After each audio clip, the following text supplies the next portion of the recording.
Death of a partner का ये next question है। इसके अंदर जो है पार्टनर्स के कैपिटल अकाउंट्स जो हैं वो भी फॉर्म करने हैं। ठीक है। क्वेश्चन है G E and F were partners in a firm sharing profit in the ratio of 7:1। Balance sheet of the firm as on 31 March 2017 was as follows. ये बैलेंस शीट गिवन है इसकी। ठीक है। नीचे एडजस्टमेंट लिखे कि F जो है उसकी जो डेथ होती है वो 24 अगस्त को होती है। 24 अगस्त। आपकी जो बैलेंस शीट थी वो 31 मार्च की थी। ठीक है, ध्यान रखिएगा 31 मार्च, और डेथ हुई है इसकी 24 अगस्त को। Partnership deed provides for the settlement of the claims on the death of a partner in condition in addition to his capital as under.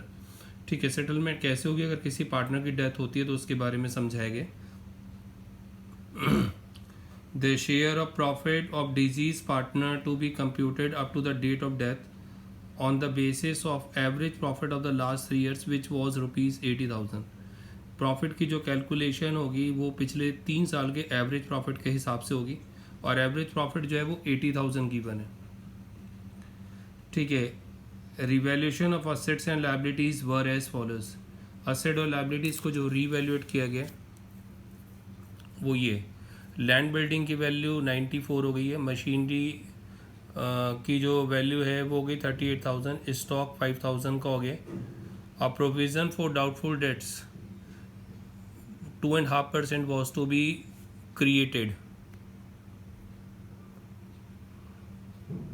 On debtors for bad and doubtful debts. ठीक है, एक provision बनाना है हमें debtors पे 2.5% का। Net amount payable to his executor was transfer to his loan account. जो भी amount होगा वो उसके लास्ट में जो बैलेंस बचेगा वो उसके एग्जीक्यूटर को ट्रांसफ़र करना है। रिवैल्यूएशन पार्टनर्स के कैपिटल और ई का एग्जीक्यूटर अकाउंट बनाना है। ठीक है, तो सबसे पहले डेथ में कब हुई उसके हिसाब से मंथ की डेट वो डेज की कैलकुलेशंस कर लेते हैं। आपकी बैलेंस शीट 31 मार्च को कंप्लीट हो गई है, यानी अप्रैल में 30 डेज हुए, मई में 31 हुए, जून में 30, जुलाई में 30 और अगस्त में 24। ठीक है, याद रखना इसमें जिस डेट पे उसकी डेथ हुई है उस डेट को भी इसके अंदर इंक्लूडेड किया गया। तो टोटल मिला के 146 जो डेज हैं, 146 डेज। ठीक है, उस पे के ऊपर हमें क्वेश्चन को सॉल्व करना है। तो सबसे पहले तो खैर रिवैल्यूएशन बना लेते हैं। रिवैल्यूएशन के बारे में बोला लैंड बिल्डिंग 94 की है। चेक करें तो यहाँ पे लैंड बिल्डिंग जो थी वो 60,000 की थी। ठीक है, तो 34,000 का हमें फ़ायदा हो रहा है, तो वो रिवैल्यूएशन में बाय लैंड एंड बिल्डिंग लिखेंगे। By land and building 34,000। ठीक है, लैंड एंड बिल्डिंग में। सेकंड एडजस्टमेंट थी मशीनरी जो है वो 38 की हो गई। चेक करें तो मशीनरी की वैल्यू उसमें 40,000 गिवन थी, तो 38 हो गई। तो यहाँ पे लिखेंगे टू मशीनरी 2,000 की। ठीक है, प्रोविज़न बनाना है 2.5%। तो डेटर्स आप चेक करिए, डेटर्स इसमें हैं 12,000 के। 12,000 का 2.5% अगर आप निकालते हैं तो 300 आएगा। तो वो प्रोविज़न जो होता है इसका मतलब होता है कि वो पैसा जिसके डूबने के चांसेस हैं। तो आप इसको रिवैल्यूएशन में डेबिट साइड पे लिखते हैं। To provision on debtors 2.5% debtors का निकाला तो ये 300 हो गया। ठीक है, इसके बाद है बस ये इसकी एडजस्टमेंट थी। ठीक है, ये जो है इसके अलावा इसमें अच्छा स्टॉक रह गया। स्टॉक 5,000 का है। इसमें जो स्टॉक था क्वेश्चन के अंदर वो हमारा 7,000 था, एडजस्टमेंट में 5,000। तो स्टॉक जो है वो 2,000 से डिक्रीज़ हो रहा है। असेट्स की वैल्यू अगर डिक्रीज़ होती है तो हमें लॉस होता है। ठीक है, तो अगर आप चेक करेंगे इधर 34,000 है, ये 34,000 है, और यहाँ का टोटल 4,300 है। तो आपको प्रॉफिट हो रहा है टू प्रॉफिट ट्रांसफ़र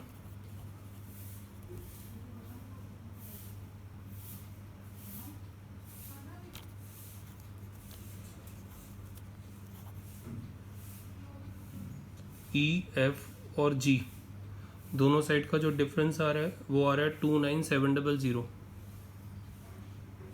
29700 उसको जो है 7:1 की रेशियो में अगर हम डिवाइड करते हैं तो आपका आंसर आएगा 20790 5940 2970। ठीक है, 29700 टोटलिंग जो है वो 34,000 की।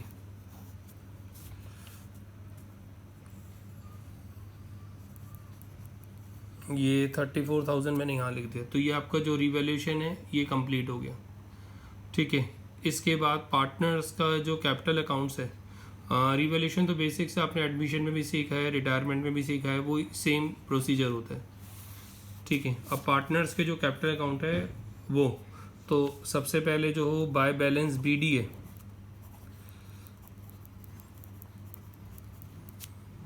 GE और F, इसके कैपिटल अकाउंट अगर हम चेक करेंगे 70, 20 और 10,000 है।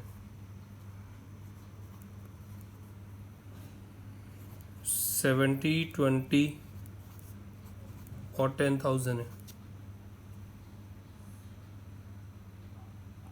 ठीक है, रिवैल्यूएशन का जो प्रॉफिट है वो यहाँ ट्रांसफ़र कर लेंगे बाय रिवैल्यूएशन प्रॉफिट। रिवैल्यूएशन का प्रॉफिट है 20790 5940 2970। ठीक है, रिवैल्यूएशन का प्रॉफिट। इसके अलावा बैलेंस शीट के अंदर जनरल रिजर्व गिवन है 20,000 का। ये जनरल रिजर्व इनमें डिस्ट्रीब्यूट कर देंगे बाय जनरल रिजर्व। इसको 7:1 की रेशियो में डिवाइड करेंगे तो ये 14,000, 4,000 और 2,000 आ रहा है। ठीक है, अब इसके बाद जो है एक चीज़ और भी है इसके अंदर, वो ये कि असेट साइड्स पे इसमें गुडविल दे रखी है, तो इसे राइट ऑफ किया जाता है, यानी कैंसलेशंस में डाला जाएगा। कैसे? रिवैल्यूएशन पार्टनर्स के कैपिटल अकाउंट में डेबिट साइड पे शो करते हैं, ये सभी में होता है। रिटायरमेंट में भी आप ऐसे ही करते थे। ठीक है, रिटायरमेंट में भी यही सेम प्रोसीजर था आपका। टू गुडविल, तो गुडविल की वैल्यू जो दे रखी है वो दे रखी है 40,000, उसको 7:1 की रेशो पे आप डिवाइड करेंगे तो ये आपका 20,000 आएगा, 8,000 आएगा और 4,000 आएगा। ठीक है, 20,000 आएगा, 8,000 आएगा और 4,000 आएगा। ठीक है, इसके अलावा अब एक चीज़ जो रह गई है वो जो पहली एडजस्टमेंट थी जिसमें लिखा था जो डिजीज पार्टनर्स है उसके शेयर्स की कैलकुलेशन की जाएगी कि उसको जो है प्रॉफिट में से कितना हिस्सा मिला है, और उसके लिए लास्ट 3 ईयर्स के प्रॉफिट को ध्यान में रखा जाएगा, एवरेज प्रॉफिट को। तो लास्ट 3 ईयर्स का जो एवरेज प्रॉफिट है वो आपका 80,000 है। ठीक है, उसके आपको कैलकुलेशन करनी पड़ेगी कि वो कितना आ रहा है। ये आप एक वर्किंग नोट्स बना के देख लीजिएगा वहाँ पे। एवरेज प्रॉफिट जो क्वेश्चन में दिया है वो दिया है 80,000, तो एवरेज प्रॉफिट हो गया 80,000। एफ की डेथ हुई है तो एफ का जो शेयर है वो 1/10 है। 2 मिनट, एफ की ही डेथ हुई है ना, नहीं ई की डेथ हुई है। इसमें क्वेश्चन के अंदर ई की डेथ हुई है, एफ की नहीं हुई। ये क्वेश्चन में यहाँ पे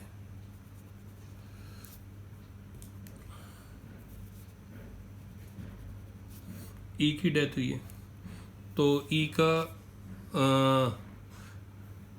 जो शेयर है वो 2/10 है, और डेज के हिसाब से 146 अपॉन में 365। ठीक है, ये ई जो है, ई का प्रॉफिट की कैलकुलेशन में कर रहा हूँ कि ई जो है उसे प्रॉफिट में से कितना हिस्सा मिलेगा। ठीक है, तो अगर आप कैलकुलेशन करेंगे तो इसका आंसर आएगा 6400। ठीक है, 6400 वो यहाँ लिख देंगे आप।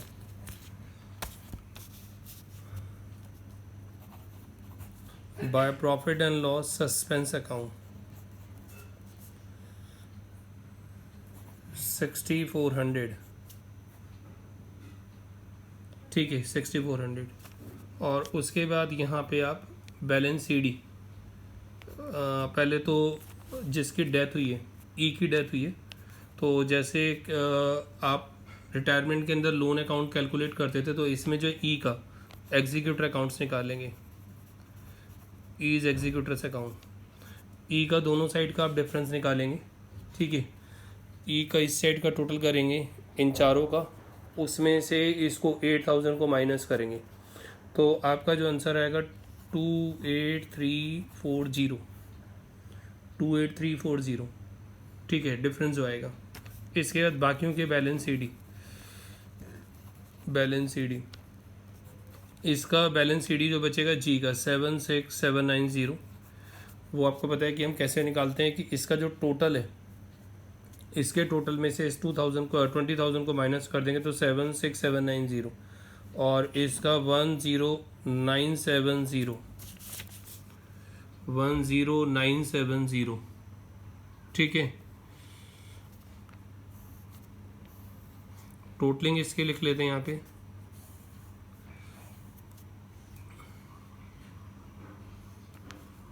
इसकी टोटलिंग 104,790, 36340, 14970।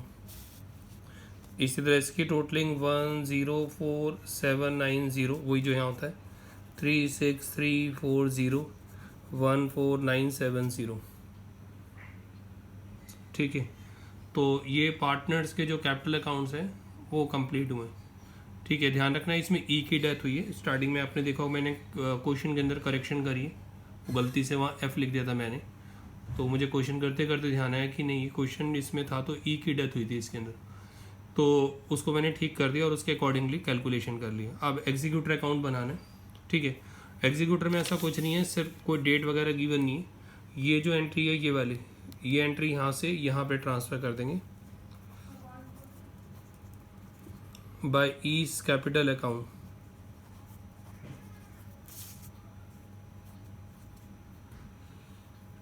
ठीक है, ये है 28340।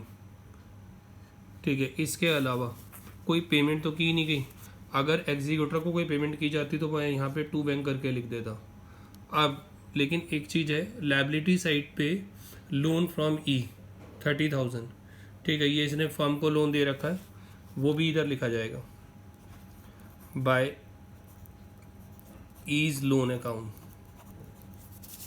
ये जो अमाउंट है ये 30,000 है। टोटलिंग कर लिया 58340।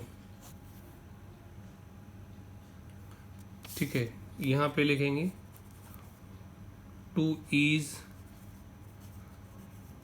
Executors loan account 58340, 58340। ठीक है, तो ये इसका एग्जीक्यूटर अकाउंट हो गया। सिर्फ इसमें दो चीज़ें जो आपको पता लगी, एक ये कि अगर मंथ होता है तो डेज़ होते हैं, तो डेज़ के हिसाब से कैसे कैलकुलेशन करते हैं। ठीक है, और अगर सारे पार्टनर्स के कैपिटल अकाउंट बनाने होते हैं तो उसको कैसे शो करना है। ठीक है, ये बस यही था जो पिछले क्वेश्चन से इसमें अलग था।